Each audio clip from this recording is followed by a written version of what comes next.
Good morning बच्चों। नवांकुर डिजी lessons में आपका स्वागत है। आज हम पढ़ने जा रहे हैं कक्षा 11 हिंदी विशिष्ट स्वाति पद खंड पाठ 4 नीति के अंतर्गत वृंद के दोहे, जिसके रचयिता कवि वृंद जी हैं। इस पाठ में 12 दोहे हैं। रीतिकालीन परंपरा के अंतर्गत कवि वृंद का नाम बड़े आदर के साथ लिया जाता है। कवि वृंद जी का पूरा नाम वृंदावन था। कवि वृंद ने अपने काव्य में ब्रज भाषा के मिश्रित रूप को अपनाया है, जो आंचलिक शब्दावली से परिनिष्ठित है। वृंद जी के दोहे बहुत प्रसिद्ध हैं। कवि वृंद जी के दोहे जीवन शिक्षा के कोष हैं। वृंद जी का प्रत्येक दोहा जीवन के किसी न किसी वृंद जी का प्रत्येक दोहा जीवन के किसी न किसी अमूल्य अनुभव से भरा हुआ है। वृंद जी के दोहे में जीवन की सच्चाई समाहित है। इनकी रचनाएं इस प्रकार हैं: 12 मासा, भाव 85, नयन 25, पवन 25, श्रृंगार शिक्षा, यमक सत्सई आदि। अब हम दोहे पढ़ेंगे, उनकी व्याख्या समझेंगे। वृंद के दोहे हम पहले चरण में संदर्भ समझते हैं। संदर्भ के लिए पाठ का नाम, पाठ पुस्तक का नाम, कवि का नाम अनिवार्य होता है। प्रस्तुत दोहे, प्रस्तुत दोहे हमारी पाठ्य पुस्तक स्वाति हिंदी विशिष्ट के नीति के अंतर्गत वृंद के दोहे नामक पाठ से लिया गया है। इसके रचयिता कवि वृंद जी हैं। प्रस्तुत दोहे हमारी पाठ्य पुस्तक स्वाति हिंदी विशिष्ट के नीति के अंतर्गत वृंद के दोहे नामक पाठ से लिए गए हैं। इसके रचयिता कवि वृंद जी हैं। प्रसंग: प्रस्तुत दोहे में अवसर के अनुकूल, समय के अनुसार कही गई बात के महत्व को बताया गया है। इस दोहे में अवसर के अनुसार कही गई बात का महत्व बताया गया है। दोहा नंबर 1, दोहा नंबर 1, इसको हम पढ़ते हैं। फीकी पैनी की लगे कहिए समय विचार, सबको मन हर्षित करे ज्यों विवाह में गार। फीकी पैनी की लगे कहिए समय विचार, फीकी पैनी की लगे। फीकी का अर्थ है बुरी, अच्छी का अर्थ है, नीकी का अर्थ है अच्छी। कहिए समय विचार, समय का ध्यान रखकर। फीकी पे नीकी लगे कहिए समय विचार, समय को ध्यान में रखते हुए, अच्छी तरह विचार करते हुए। आशा यह है कि हमें समय का ध्यान रखकर अच्छी तरह विचार कर किसी से कोई बात करना चाहिए, क्योंकि फीकी पे नीकी लगे, यदि हम समय का ध्यान नहीं रखते हैं तो अच्छी बात भी कहने पर बुरी लगती है। सबको मन हर्षित करे ज्यों विवाह में गार विवाह विवाह गारी गारी गीत। गारी का अर्थ है गारी गीत, जो महिलाओं द्वारा विवाह अवसर पर गाया जाता है, जिसमें महिलाएं गीत के रूप में गाली देने जैसे शब्दों का प्रयोग करती हैं, अर्थात विवाह के अवसर पर दी जाने वाली गीत के रूप में गालियां, गारी गीत। सबको मन हर्षित करें, सबके मन को यह गारी गीत प्रसन्न कर देते हैं, खुश कर देते हैं। फीकी पे नीकी लगे कहिए समय विचार, सबको मन हर्षित करें ज्यों विवाह में गार। कवि वीरेंद्र जी कहते हैं कि मनुष्य को किसी से भी बात करने से पहले उचित अवसर देखना चाहिए, अच्छी तरह सोच समझकर विचार करके उचित समय को ध्यान में रखते हुए बात करना चाहिए, क्योंकि उचित समय पर कही गई उचित समय पर कही गई बुरी बात भी अच्छी लगती है, फीकी पे नीकी लगे, मतलब बुरी बात भी अच्छी लगती है। जिस प्रकार विवाह के शुभ अवसर पर महिलाओं द्वारा गीत के रूप में दी जाने वाली गालियां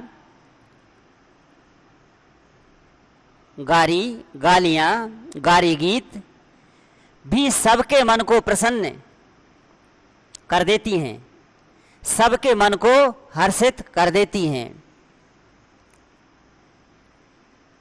नीकी पे फीकी लगे बिन अवसर की बात, नीकी पे फीकी लगे बिन अवसर की बात, बिन अवसर की बात, बिना अवसर के कही गई बात, बिना अवसर की बात, बिना अवसर के कही गई बात। नीकी पे फीकी लगे, नीकी अच्छी, फीकी बुरी, बिना अवसर के कही गई बात अच्छी बात भी फीकी लगती है, बुरी लगती है।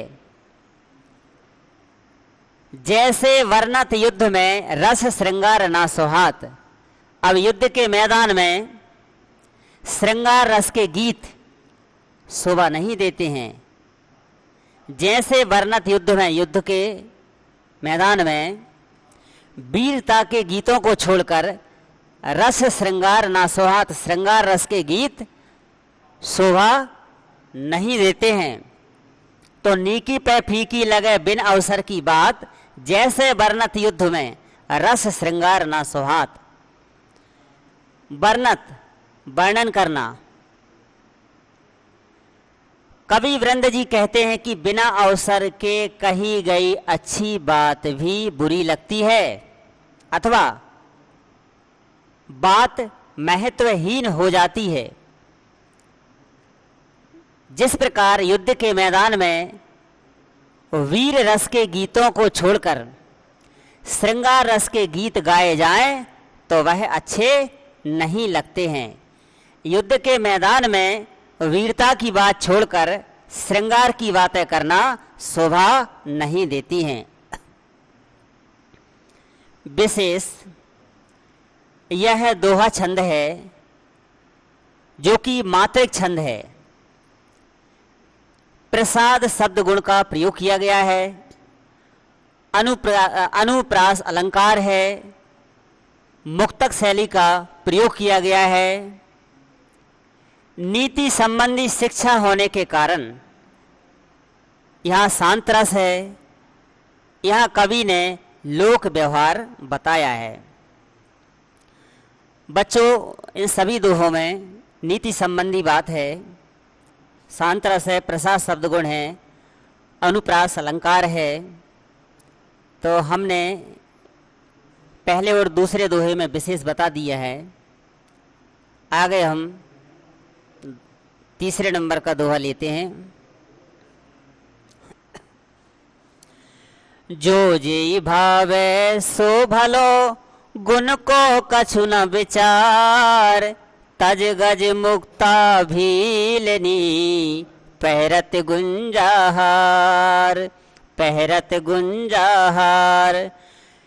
जो जई भावे सो भलो गुण को कछु न विचार।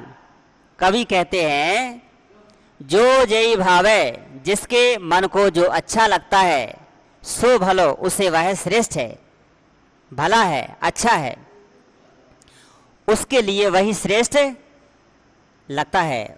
गुण को कछु न विचार, वह उसके गुण और अवगुण पर विचार नहीं करता है। गुण को कछु न विचार, उसके गुण और अवगुण पर विचार नहीं करता है। जो जई भावे सो भलो, जिसके मन को जो अच्छा लगता है उसके लिए वही श्रेष्ठ है, गुण और अवगुण पर विचार नहीं करता है। जैसे तज गज मुक्ता भीलिनी पहरत गुंजाहार। तज त्याग कर, गज मुक्ता। अब गज मुक्ता का अर्थ है, इसका तात्पर्य मोती से है, हाथी के मस्तक से प्राप्त होने वाला मोती, गज मुक्ता। भीलनी, जंगल में निवास करने वाली भीलनी। पहरती, पहनना, धारण करना। गुंजा, गुंजा हार, गुंजा का हार, जंगली फल का हार। तज गज मुक्ता भीलनी पहरत गुंजा हार। जिस प्रकार भीलनी मोतियों के हार को त्याग कर जंगली फलों का सुंदर हार पहनना पसंद करती है। कवि कहते हैं कि जिसके मन को जो अच्छा लगता है उसके लिए वही श्रेष्ठ होता है, उसके गुण एवं अवगुणों के विषय में विचार नहीं करता है। जैसे भीलनी मोतियों के हार को त्याग कर, अर्थात गजमुक्ता, मोतियों के हार को त्याग कर उसके स्थान पर गुंजा फल का हार पहनना पसंद करती है। चौथा है फेर ना होवे कपट सो जो कीजे व्यापार। फेर ना होवे कपट सो जो कीजे व्यापार। जैसे हांडी काठ की चढ़े न दूजी बार। बच्चों, शिक्षाप्रद दोहा है। इसका मतलब यह है कि हमें छल कपट, धोखा नहीं देना चाहिए, छल कपट नहीं करना चाहिए, धोखा नहीं देना चाहिए। यदि हम धोखा देते हैं तो बार बार हम किसी को धोखा नहीं दे सकते हैं। कवि ने इस दोहे के माध्यम से यही बताया है कि हमें छल कपट नहीं करना चाहिए। और इसमें एक विशेष बात यह बताइए कि हम छल कपट करते हैं तो हम किस में सफलता प्राप्त नहीं कर सकते हैं। फेर ना होवे कपट सो, कपट का अर्थ है छल, कपट, धोखा देना। फिर पुनः, फिर बार बार। जो कीजिए व्यापार, यदि हम व्यापार करते हैं तो उसमें छल कपट नहीं करना चाहिए। यदि हम छल कपट करते हैं तो एक बार कर सकते हैं, बार बार व्यापार में छल कपट करके सफलता प्राप्त नहीं कर सकते हैं। जैसे हांडी काठ की, काठ का अर्थ है लकड़ी, हांडी बर्तन, लकड़ी की हांडी, लकड़ी का बर्तन हांडी। हांडी का अर्थ पात्र से है, बर्तन से है। चढ़े ना दूजी बार, अग्नि पर दूसरी बार उसे नहीं चढ़ाई जा सकती, उसका पुनः उपयोग नहीं कर सकते हैं। फिर न होवे कपट सो जो कीजे व्यापार। जैसे हांडी काठ की चढ़े न दूजी बार। कवि कहते हैं कि यदि हम व्यापार करते हैं और व्यापार में सफलता प्राप्त करना चाहते हैं, यदि हम व्यापार में सफलता प्राप्त करना चाहते हैं तो छल कपट नहीं करना चाहिए, धोखा नहीं देना चाहिए। ऐसा करने से हम व्यापार में सफलता प्राप्त नहीं कर सकते हैं। पहली बार तो धोखा दे सकते हैं, किंतु फिर या बार बार छल कपट करके व्यापार में सफलता प्राप्त नहीं कर सकते, उसमें सफल नहीं हो सकते हैं। जिस प्रकार लकड़ी की हांडी को अर्थात लकड़ी के बर्तन को चूल्हे पर एक बार ही चढ़ा सकते हैं, अर्थात एक बार ही हम उसका उपयोग कर सकते हैं। बार बार लकड़ी की हांडी को आग पर नहीं चढ़ाई जा सकती है, क्योंकि एक बार में ही वह जलकर राख हो जाती है। मतलब यह है कि बार बार हम धोखा नहीं दे सकते हैं और हमें धोखा नहीं देना चाहिए।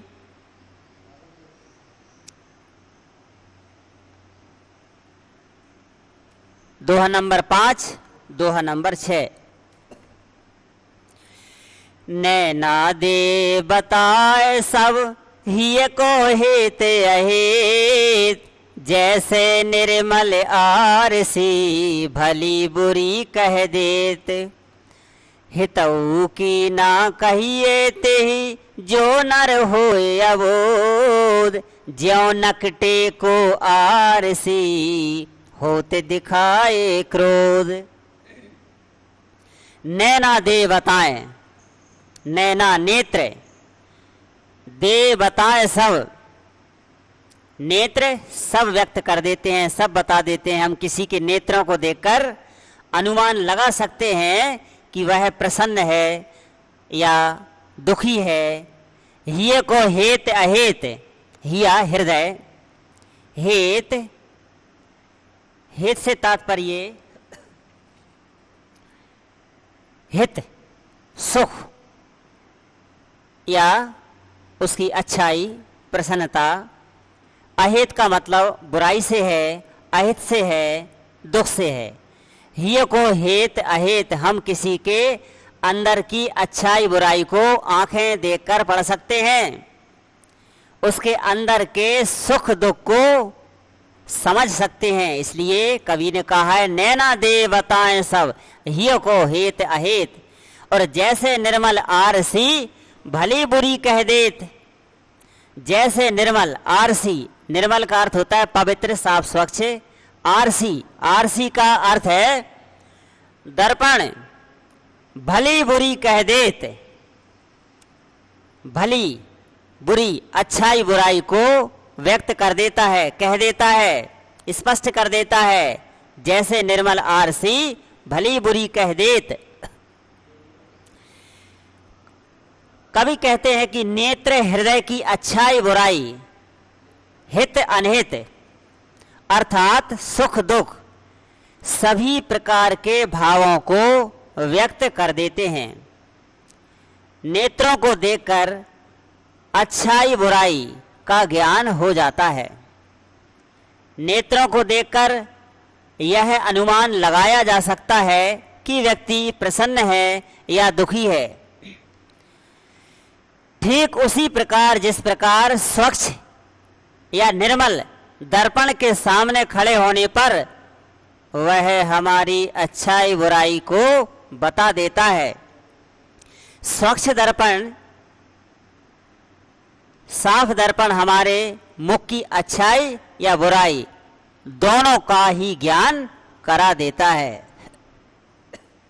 हितऊ की ना कहिए, हितऊ की कहिए ना, जो नर होए अबोध। अबोध, अबोध का अर्थ है अज्ञानी, नासमझ या मूर्ख। नर का अर्थ है मनुष्य, तिही का अर्थ होता है उससे। कहिए ना, नहीं कहना चाहिए। हितहु की, उसके हित की, अर्थात उसके हित की बात इसका भावार्थ यह है कि जो मनुष्य मूर्ख हो, अबोध हो, अज्ञानी हो, उससे उसके हित की बात नहीं करना चाहिए, क्योंकि यदि हम उससे उसके हित की बात करते हैं तो उसका वह अर्थ गलत निकालता है, विपरीत दिशा में चलता है। ज्यों नटे को आरसी होते दिखाए क्रोध, नकटे नाक कटे को आरसी दर्पण होत दिखाए क्रोध, क्रोध होत दिखाए क्रोध, क्रोध का उत्पन्न होना। यदि हम नाक कटे व्यक्ति को, नकटे व्यक्ति को बार बार दर्पण दिखाते हैं तो उसे क्रोध उत्पन्न होता है बार बार। ऐसे ही जो व्यक्ति नकटे प्रवृत्ति के होते हैं, यदि हम उनसे उनके हित की बात करते हैं, उनकी बुराई बताते हैं तो वह क्रोधित हो जाते हैं। इसलिए कवि ने कहा है, हितऊ की ना कहिए जो नर हो या वो। जो व्यक्ति अज्ञानी है, अब जो बात को समझता ही नहीं है, उससे हम उसके हित की बात करें तो व्यर्थ है। कवि कहते हैं, पुनः हम इसका एक बार भावार्थ लेते हैं।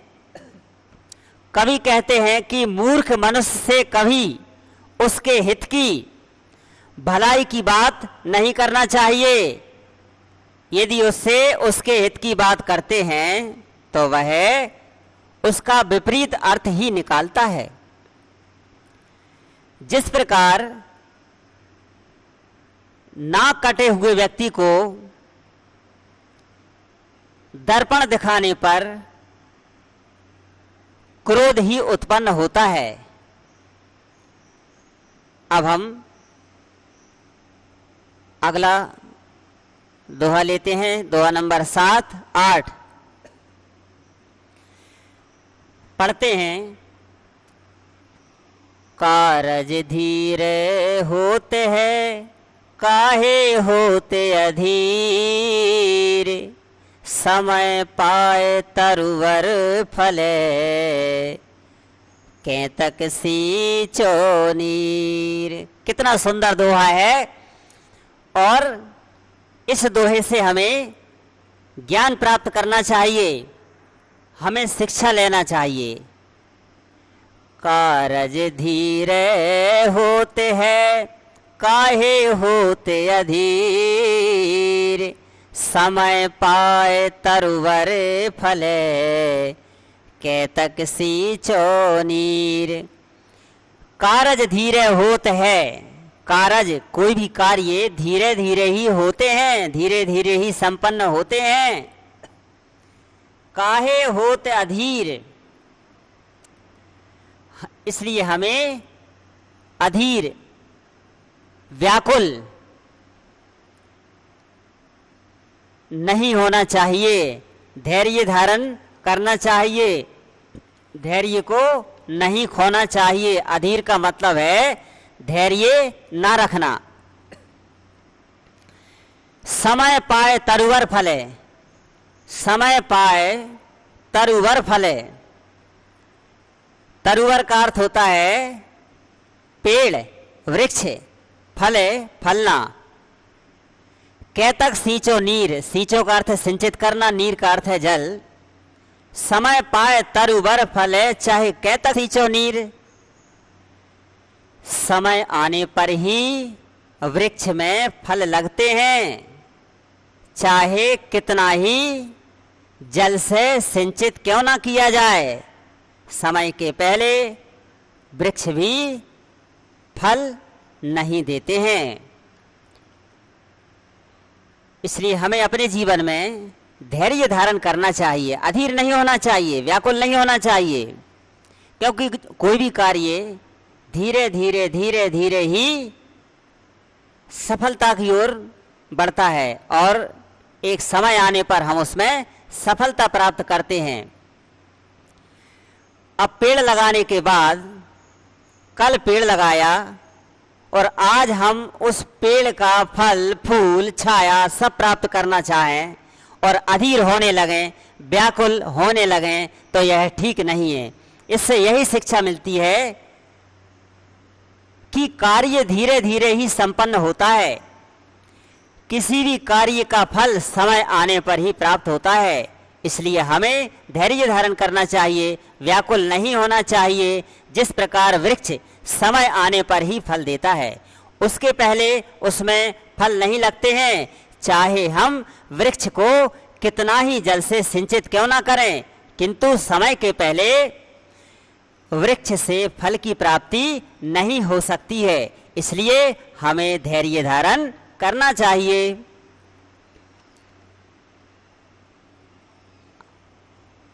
अब है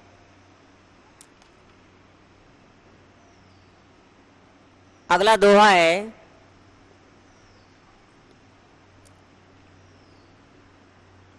कौन बड़ाई जलद मिल गंग नाम भव धीम। अगला दोहा है, कहाँ कहो विधि को अविधि, कहाँ कहो विधि को अविधि, कहाँ कहो विधि को अविधि। भूले परे प्रवीण, मूर्ख को संपत्ति दई, पंडित संपत्तिहीन। कहाँ कहो विधि को अविधि, कहाँ कहो, कहाँ तक वर्णन करूं विधि को, विधि के विधान का, ईश्वर की महिमा का। अविधि, विधि रहित। भूले परे प्रवीण, भूले परे प्रवीण, प्रवीण का अर्थ है विद्वान। भूले परे प्रवीण,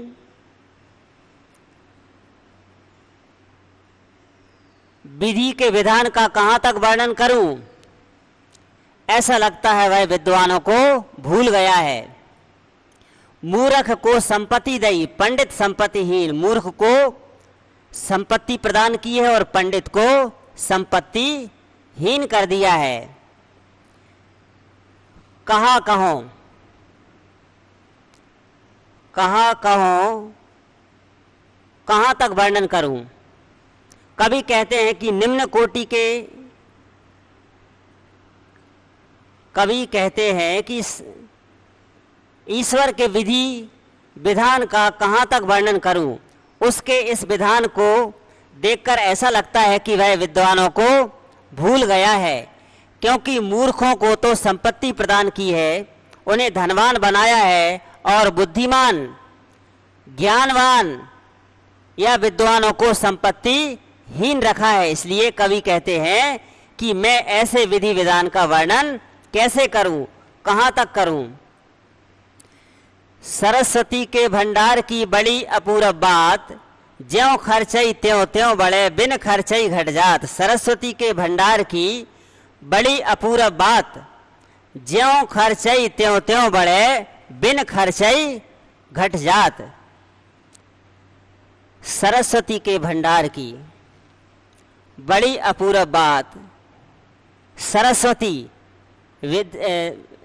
ज्ञान की देवी, सरस्वती के भंडार की अर्थात विद्या रूपी धन का भंडार।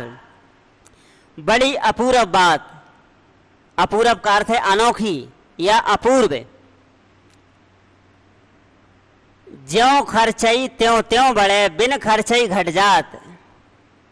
ज्यों खर्चई त्यों त्यों बढ़े, बिन खर्चई घट जात। त्यों त्यों, जैसे जैसे, बिन खर्चई घट जात। देखिए, सरस्वती के भंडार की सबसे बड़ी विशेषता यह है, बड़ी अनोखी बात यह है कि जैसे जैसे हम इसको खर्च करते हैं तो वृद्धि होती है, और बिना खर्च के यह कम होने लगता है, घट जाता है। बिन खर्चई घट जात। कवि कहते हैं कि सरस्वती के भंडार की अपूर्व बात यह है कि जैसे जैसे हम इसे खर्च करते हैं, वैसे वैसे इसमें वृद्धि होती चली जाती है। यदि विद्या रूपी धन का, ज्ञान का उपयोग न किया जाए तो यह कम हो जाता है। इस सरस्वती के भंडार की सबसे बड़ी विशेषता यह है कि वितरण करने से यह बढ़ जाता है और वितरण ना करने से यह विद्या रूपी धन घट जाता है। अब इसमें ज्यों-ज्यों त्यों-त्यों पुनरुक्ति प्रकाश अलंकार है और विरोध की स्थिति है, इसलिए विरोधाभास अलंकार भी है। अब अगला दोहा है क्षमा। क्षमा खड्ग लीने रहे खल को कह बसाए, अग्नि परि तृण रहित थल आपैते बुझ जाए। क्षमा खड्ग लीने रहे खल को कहा बसाए, अगन परि तृण रहित थल आपैते बुझ जाए। क्षमा खड्ग लीने रहे, क्षमा खड्ग क्षमा रूपी तलवार यहाँ रूपक अलंकार है। लीने रहे लिए रहना, खल दुष्ट, कहा बसाए इन्हें अपने पास नहीं रखना चाहिए। अगन परि तृण रहित, अगन का अर्थ है अग्नि, तृण रहित तिनका रहित, आपई ते बुझ जाए। अगन परि तृण रहित थल आपई ते बुझ जाए। अगन अग्नि, तृण तिनका रहित, थल इसका अर्थ है भूमि, आपई ते बुझ जाए स्वयं ही जल जलकर शांत हो जाती है। कवि कहते हैं क्षमा खड्ग लीने रहे खल को कहा बसाए। यदि हम क्षमा रूपी तलवार का उपयोग करते हैं, उसे धारण करते हैं, तो दुष्ट प्रवृत्ति के व्यक्ति हमें हानि नहीं पहुंचा सकते हैं। कवि कहते हैं कि जिसके पास क्षमा रूपी तलवार है उसे दुष्ट प्रवृत्ति वाला व्यक्ति भी कोई हानि नहीं पहुंचा सकता है। आशा यह है कि हमें दुष्ट प्रवृत्ति को त्याग कर क्षमा रूपी तलवार को धारण करना चाहिए। ऐसा करने से दुष्ट व्यक्ति भी हानि नहीं पहुंचा सकता है। ठीक उसी प्रकार जिस प्रकार तिनका रहित भूमि, घास फूस रहित भूमि को अग्नि कभी हानि नहीं पहुंचा सकती है, वह जल जलकर स्वयं ही शांत हो जाती है। बुरो तऊ लगत भलो भली ठौर पर लीन, तिये नैनन नी को लगे काजर जदपि मलीन। बुरो तऊ लगे, बुरऊ अर्थात बुरा, तऊ का अर्थ है फिर भी, और भलो का अर्थ है बुरो तऊ लगत भलो, भलो का अर्थ है अच्छा, भली का अर्थ है उचित, ठौर का अर्थ है स्थान, परलीन से तात्पर्य प्राप्त करना, भली ठौर परलीन उचित स्थान प्राप्त कर लेना। कवि कहते हैं कि उचित स्थान प्राप्त कर लेने पर बुरी वस्तु भी अच्छी लगने लगती है। उचित स्थान प्राप्त करने पर बुरी वस्तु भी अच्छी लगने लगती है। तिये नैनन नी को लगे काजर जदपि मलीन, तिये नैनन नी को लगे काजर जदपि मलीन। अब तिये का अर्थ है स्त्री, नैनन का अर्थ